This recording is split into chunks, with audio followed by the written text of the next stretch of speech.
Hi, I'm Lennox Hastie. I'm going to be talking with Gourmet Traveller today about cooking with fire.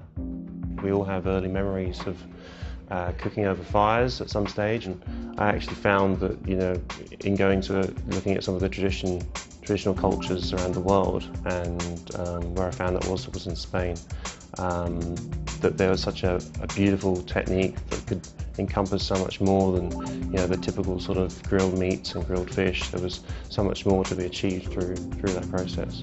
Traditionally, we'd burn it with the citrus wood, so you get this amazing flavour of the citrus wood. And paella, that's part of the tradition. They actually put a cover on it, and all the smoke comes up and comes into the rice and it absorbs all the flavours. It is probably the most natural form of cooking. It's the earliest form of cooking. It's such a simple technique, but it has a great complexity of flavour. It's important to view the wood itself as an ingredient, and when we talk about an ingredient, we tend to think about, well, where does it come from? How's it being produced? And the same with the wood, thinking about not just the type of wood, like the different variety, the classification, but where was that tree grown?